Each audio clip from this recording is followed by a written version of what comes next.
estiver bem, equilibrada, jogando um futebol aceitável, eu acho que tranquilamente você pode encarar qualquer um. Lógico, quem pega adversários com menos tradição leva uma pequena vantagem, porque a gente sabe como é que é futebol, né? PVC, quem está jogando o melhor futebol da Libertadores até aqui? River Plate.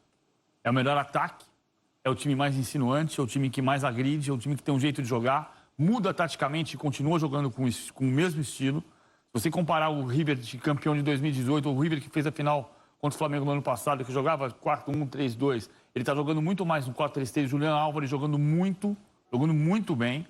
Então, claro que assim, você dizer que foi, por causa disso o River vai ser campeão... Não. Eu tinha certeza que o Palmeiras ia pegar o Independiente Del Valle. Só põe aí, PVC, 2 pontos. River vai ser o campeão, mas não é por isso que a gente vai ficar falando disso. Eu tinha certeza que o Palmeiras ia pegar o Independiente Del Valle. E, na verdade, pode pegar na semifinal. Mas depende do Independiente Del Valle cruzar com o River Plate nas quartas. Se o Atlético Paranaense tem a chance de eliminar o River. Mas, na minha opinião, o Atlético Paranaense foi quem pegou o adversário mais difícil.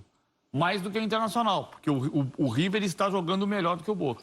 Compensação, eu vejo o Flamengo em franca ascensão, né? O Flamengo tá assim, ó, depois do 5-0... Sim, verdade. O Flamengo fez 10 jogos, depois do 5-0 que levou do Del Valle em Quito, o Flamengo fez 10 jogos.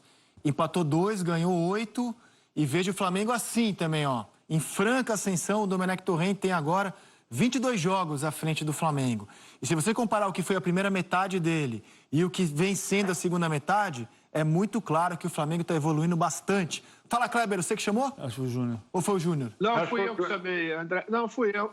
Não, só para dizer o seguinte, o que mais chamou a atenção, exatamente nessa volta do River Plate, é que eles estavam 6 meses sem jogar, e o que a gente viu, né, é uma equipe que parece que está jogando da mesma forma. Então você imagina, nessa fase agora, depois de 1 mês e pouco, como é que eles não estarão. Estarão numa qualidade, numa quantidade e na qualidade de futebol melhor ainda do que a gente viu quando reiniciou a Copa Libertadores, né? A gente viu no jogo contra o São Paulo. E não é não à toa, né? É trabalho. O time que tem o técnico há mais tempo trabalhando, que absolutamente sabe o que fazer no campo, como fazer, e vai ser um adversário a ser batido mesmo. Não só um trabalho longo, como um trabalho eficiente. Campeão da Libertadores, campeão de novo, vice-campeão. Eu acho que é o que o PVC disse. É, nesse instante, o melhor time da Libertadores. Ou apresentou o melhor futebol da Libertadores.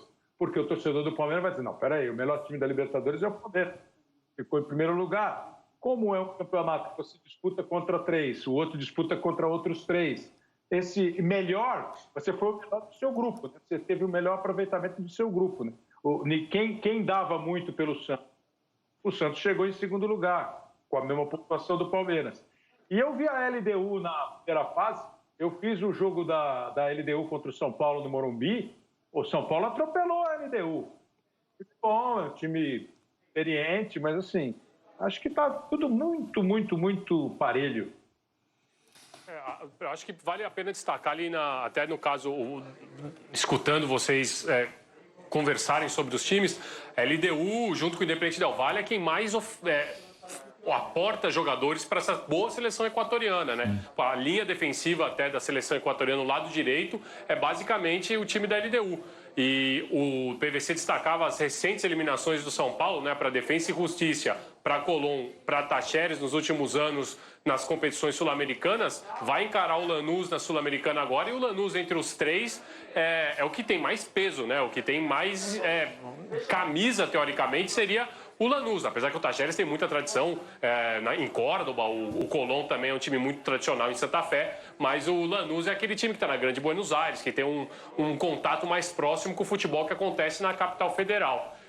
Eu acho que realmente está tudo muito equilibrado, mas se a gente for analisar o River Plate, ele tem uma certa vantagem por conta da longevidade do trabalho do Gallardo e como ele vai encontrando peças, né? No jogo contra a LDU, por exemplo, ele perde o Nacho Fernandes, que até ele teve também no radar do Palmeiras, o pessoal estava querendo ir atrás dele. O Nacho Fernandes, ele sai machucado no intervalo, ele coloca o Sousa e o Sousa joga uma grande partida. Depois ele tem a entrada do Carrascal, que é um colombiano que muitas vezes está no banco de reservas. Era reservas do Ezequiel Palacio, que foi para o Bayern. Às vezes ele entra, ele faz um grande jogo contra o Cruzeiro em uma das Libertadores que o Gallardo conquista. E o Carrascal vai e também faz um gol, acaba com o jogo. Então o Gallardo ele tem um plantel muito completo e que ele conhece muito. E ele vai encontrando essas peças de reposição.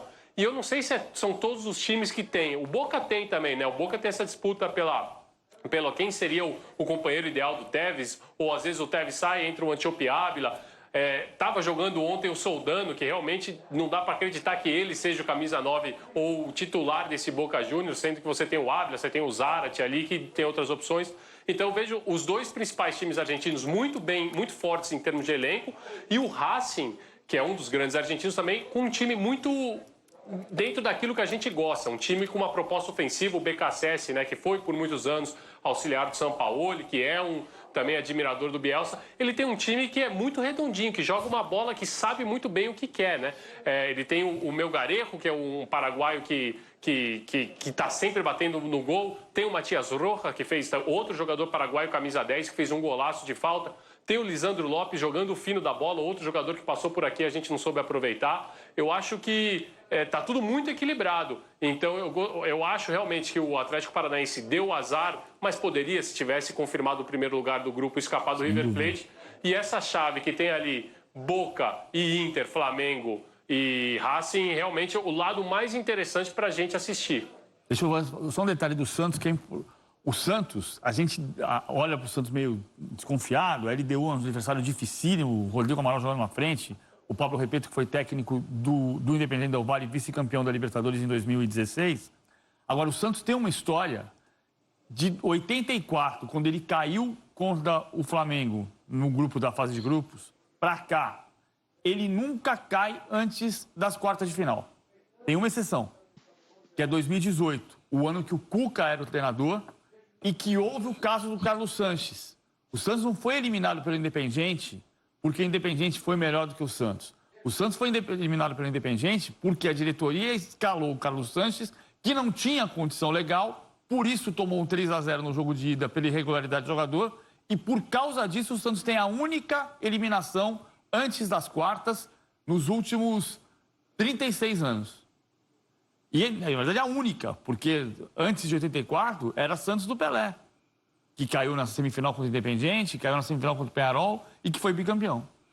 O PVC fez um comentário aqui de que o Palmeiras, se der a lógica, né? Se der a lógica, o Palmeiras ganha um certo tempo para contratar um técnico. Ele não pegou um adversário dos mais encrencados. Ou para adaptá-lo, né? Ou para adaptá-lo, exatamente, né? Ele ganha um tempo. A gente pode ver o chaveamento do Palmeiras, né? Ele vai pegar o Delfim, que era do grupo do Santos, se mostrou um clube bem frágil, né?